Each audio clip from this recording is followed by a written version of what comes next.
Olá, amigos. Bem-vindos a mais um vídeo de história real e terror. O vídeo de hoje, o garoto que amava uma sepultura. Essa é mais um conto fúnebre. Se você que gosta de história aí, de cemitério aí, de terror, vem se inscrever aí no canal, entendeu? Conhecer a história desse menino aí. Peço paciência de vocês, tá? Porque é um conto que ele é longo, tá? Para assistir, espero que vocês gostem, que vocês assistam o vídeo e assistam até o final. Vai ser um pouquinho demorado o vídeo, né? Mas eu garanto que vai ser um vídeo bom de releitura, bom? É um conto muito comprido, então peço paciência de vocês aí para quem quer assistir, né? Ver até o final, bom? Vamos lá para a releitura. Bem longe, no coração de um país solitário, havia uma velha e desolada igreja. Em seu lado, já não mais se enterrava os mortos, porque o campo santo já havia exaurido a sua missão há muitos anos. Agora, a reiva crescida alimentava algumas cabras errantes que escalavam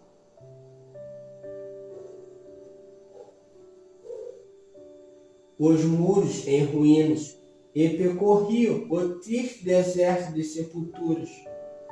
O cemitério era delimitado por salgueiros e ciprestes sombrios e o seu velho e enferrujado portão de ferro, que nunca ou raramente era aberto, gemia em suas dobradiças quando o vento o açoitava, como se alguma alma perdida, condenada a vagar nesse lugar desolado, estivesse balançando as suas barras e lamentasse a sua terrível prisão. Nesse cemitério havia um túmulo que se destacava dos demais. Na lápide não se lia nenhum nome. Em seu lugar havia um curioso ornamento rudemente esculpido de um sol saindo do mar. O túmulo, muito pequeno, estava coberto por uma espessa vegetação que ginestas e urtigas, e pelo seu tamanho podia-se afirmar que pertencia a uma criança pequena. Não muito longe daquele velho hado vivia uma casa infeliz com seus pais, um garoto. Era ele um menino sonhador de olhos negros, que nunca brincava com as outras crianças do bairro. Gostava sim de percorrer os campos e deitar-se às margens dos rios, observando as folhas caindo, o ondular das ondas e os lírios que balançavam suas cabeças brancas no compasso da correnteza. Seria de admirar que sua vida fosse solitária e triste, já que seus pais eram selvagens e pessoas cruéis, que bebiam e brigavam todo dia e toda noite. O estrepito daquelas discussões era ouvido nas noites calmas de verão pelos vizinhos que viviam na aldeia ao pé da colina. O garoto apavorava-se com estas brigas hediondas e sua alma jovem se encolhia quando ouvia as maldições e os golpes ecoando naquele miséria casa. Então escapava para os campos, onde tudo parecia tão calmo e puro, e falava com os lírios em voz baixa, como se fossem seus amigos. Desta forma, ele deparou-se com o velho cemitério e pôs a vagar entre as lápides semi-enterradas, soletrando os nomes de pessoas nelas escritas e que havia partido. desta terra anos e anos atrás. A pequena sepultura anônima e abandonada atraiu a sua atenção mais que as outras.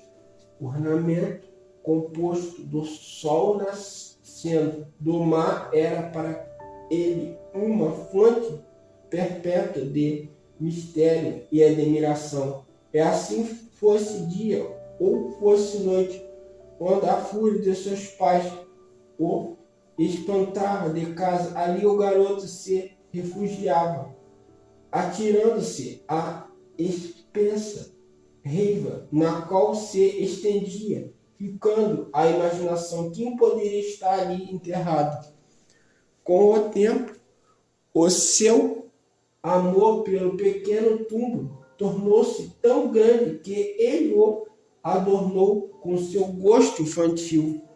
Arrancou as giestas e as urtigas, removendo a erva que graçava e sombria sob a pedra. Aparou a grama, que voltou a crescer espessa e macia como um tapete celeste. Depois trouxe as prímulas das margens dos caminhos ovalados, onde os espinheiros faziam chover suas flores brancas, as papoulas vermelhas dos campos de milho e os jacintos azuis do coração da floresta, e plantou estas flores ao redor do túmulo do sepulcro, com os galhos flexíveis do vime prateado. Traçou uma seca cinzela e raspou o mofo que se arrastava sob a lápide. Elaborou até que a pequena sepultura parecesse de uma fada bondosa. Ficou então satisfeito durante longos dias de verão. Atirava-se sobre o túmulo, abaçando a saliência do montículo, enquanto o vento suave e excitante derramava-se sobre ele e assalhava timidamente os cabelos da colina. Ele ouvia os gritos das crianças da aldeia e a brincar. Às vezes, algumas delas chegavam-se ao menino e o chamavam junta-se à brincadeira, mas ele contemplava o garoto que enxergava com seus tranquilos olhos negros e respondia gentilmente que não é outro menino. Maravilhado, se aí em silêncio sussurrava seus companheiros sobre o garoto que adorava uma sepultura. Em verdade, ele amava o pequeno cemitério mais que qualquer brincadeira. A quietude do adro da igreja, o perfume das flores silvestres, os raios dourados do sol caindo entre as árvores e brincando sobre a eiva eram delícias para ele. Passava hora deitado, contemplando o céu de verão e observando as nuvens brancas que nele navegavam, e perguntava-se se as nuvens não seriam almas de pessoas boas brigando ao paraíso. Mas quando as nuvens negras de tempestade se aproximavam e cheias de lágrimas rebentavam em estrondo o fogo, pensava em seus pais cruéis em casa e, voltando-se para o túmulo, nele mergulhava a face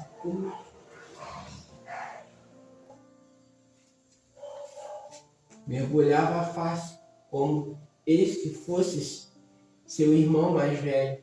Assim, o verão deu lugar ao outono. As árvores estavam tristes, estremeciam ao aproximar-se o tempo em que o vento feroz lhe arrebataria as cascas e as chuvas das tempestades açoitariam os seus membros nus. As primeiras tornaram-se pálidas e murchas, mas em seus últimos momentos pareciam olhar sorridentes para o menino, como se ele dissesse: não chores por nós, nós voltaremos no próximo ano. Mas a tristeza da estação o invadiu, a aproximação do inverno, e ele constantemente molhava a pequena tumba com suas lágrimas, beijando a pedra cinza como se beijasse um amigo que está prestes a partir.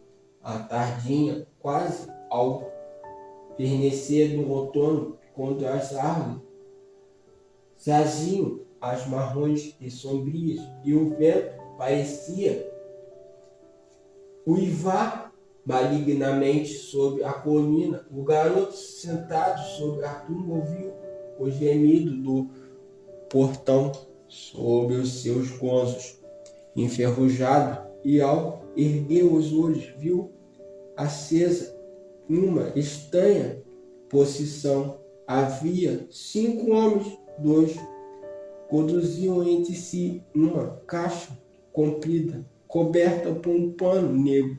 Outros 2 levavam paz, e o quinto, um homem alto, de severas feições, envolto numa grande capa, caminhava à frente.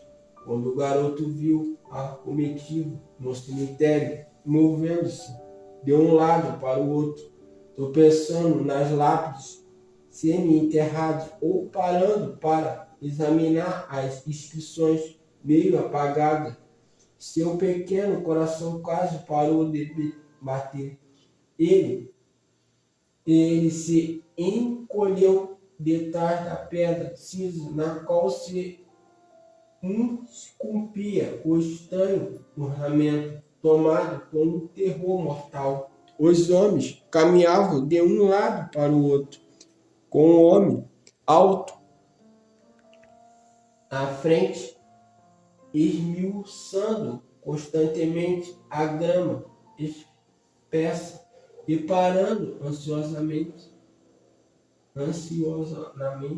para o exame mais detido. Por fim, o líder virou-se e caminhou em direção à pequena tumba.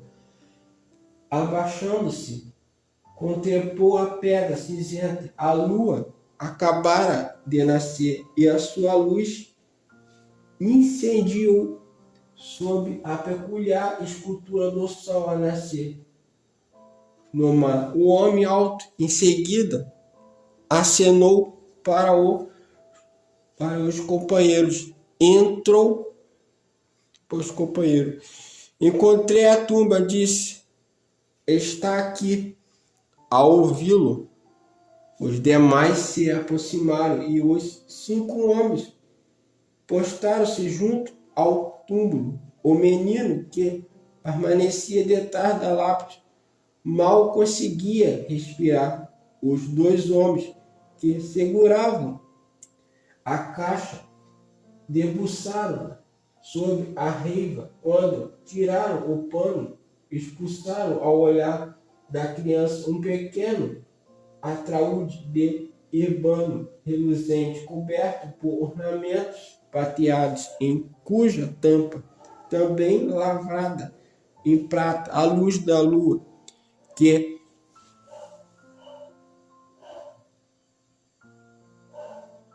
tudo dominava, fazia refugir uma escultura de sol a nascer no mar. Agora, ao trabalho, ordenou o homem alto.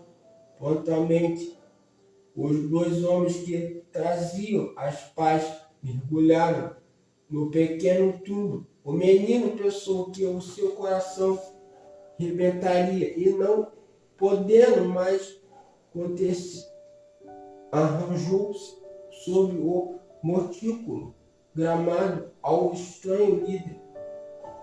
O Senhor gritou, soluçando: não toques em minha pequena pequena sepultura é a única coisa que tenho para amar neste mundo. Não há toques, porque todos os dias eu me deito sobre ela e a envolvo com os meus braços. Ela é como se fosse meu irmão. Eu cuido dela e conservo a grama curta e espessa. Eu prometo que, se deixares para mim a sepultura, plantarei sobre ela no ano que vem as mais belas flores dos prados. Cala, garoto, és um tolo, respondeu um homem de feições severas. Este é um dever sagrado que tem de cumprir.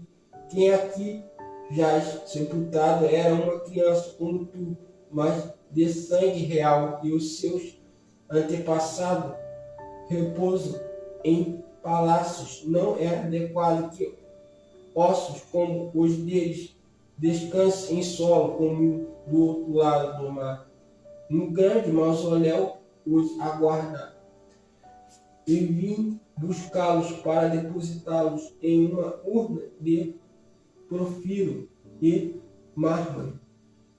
Levai esse menino daqui, homens, e prossegue com o vosso trabalho. Então os homens arrancaram à força a criança da sepultura, arrastando-a, largaram, deitada à margem do gramado. Ele chorava como seu coração estivesse prestes a romper. Os homens escalavam o sepulcro através das lágrimas. O garoto viu os pequenos ossos brancos serem recolhidos e depositados no caixão de ebano. Ouviu a tampa ser fechada e viu as pás devolvendo a terra ao túmulo. Os homens pareciam-lhe ladrões em seguida. O ataúde foi erguido e os homens se foram por onde havia chegado. O portão gemeu mais uma vez e, em suas dobradiças, a criança ficou sozinha. Ele voltou para casa em silêncio, sem verter uma lágrima, branco como um fantasma. Como foi para a cama, chamou o pai e disse que morreria. Pediu-lhe que o enterrasse numa pequena sepultura, e aqui tinha uma lápide cisela, com o sol nascendo no mar. O pai sorriu e disse que fosse dormir, mas quando chegou a manhã, a criança estava morta. Sepultaram-na no lugar de seu desejo, e quando o gramado estava aprainado e o cortejo fúnebre partiu, naquela noite uma nova estrela surgiu no céu para zelar pela pequena sepultura. E esse é o conto de hoje do menino que amava uma sepultura. E por que incrível que pareça, né, ele morreu, né? No dia seguinte que ele saiu do cemitério com os homens, né, que falaram que era uma criança igual a ele, né, aquela sepultura. No dia seguinte ele morreu e foi enterrado num lugar que ele falou com seu pai que queria, no túmulo que ele admirava, né. E é isso. Esse é mais um vídeo de história real de terror.